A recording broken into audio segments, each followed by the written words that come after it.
Paano nga ba mag-open ng bank account o savings account sa Maya? Tara, pag-usapan natin. By the way, kung first time mo sa channel natin at gusto mo pa ng mga online tutorial videos katulad nito, please click the subscribe button. Ito yung savings account ko sa Maya. Bank account talaga to na insured ng PDIC up to 500,000 pesos.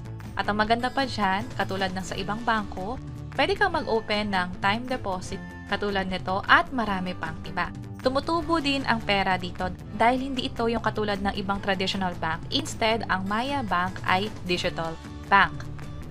At depende kung kailan nyo pinapanood tong video na to, pag chinek nyo na yung account niyo sa Maya Savings, makikita ninyo yung iba't ibang interest rate na ina-offer ng Maya Bank. At dahil nga isa itong savings account, dapat meron ka ring bank account number, which is makikita mo agad yan sa Maya app. Ito yung savings account number ko. So kung magpapadala ka or may magpapadala sa'yo ng pera sa bank account mo, itong savings account number ang dapat ibigay mo sa kanila. At hindi katulad ng Maya Wallet na may limit, let's say 100,000 pesos or 500,000 pesos. Dito sa Maya Bank, wala itong limit. At bukod pa dyan, pwede ka rin mag-request ng bank certificate, bank statements, at marami pang iba. So paano nga ba mag-open ito? Unang-una, dapat mag-register ka muna sa Maya Wallet. Hindi ka pwedeng magkaroon ng Maya Savings Account kung wala ka munang Maya Wallet. At sa pag-register, dapat mag-download muna kayo nito sa Play Store or App Store. At kapag nakapag-download na, mula dito mag-create lang ng account. Sa pag-create ng account, ibibigay mo lang yung personal details mo katulad ng complete name, kailangan din ng contact info katulad ng phone number at email address. Yung phone number, ito yung magsisilbing Maya Wallet account mo na. Matatandaan, kanina sa Maya Bank, meron kang bank account number. Sa Maya Wallet, phone number ang kailangan. So, pag nag-register, phone number lang, at i-provide lang yung ibang mga information, i-approve lang yung mga dapat i-approve katulad ng terms and conditions, at meron ka ng Maya Wallet na katulad nito.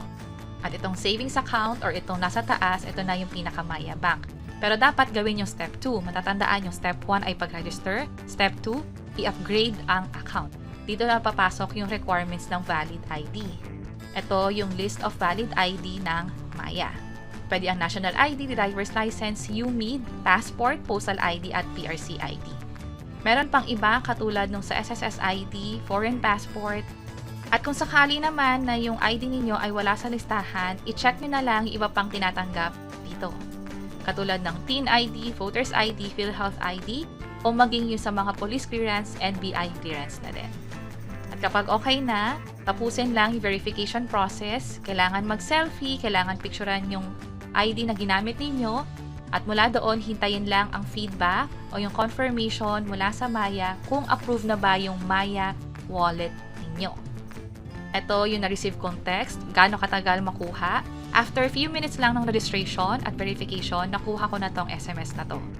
At kapag okay na sa wallet, pumunta lang dito sa savings. Wala pa itong laman, pero may option ka ng mag-open ng bank account. I-click lang tong Start Saving Now para makapag-open na nga ng savings account dito sa Maya. At katulad din sa verification, kailangan lang din tayo mag-provide ng iilan pang information dito sa Maya. At eventually, bibigyan kayo o papadalan kayo ng OTP para ma-verify yung account.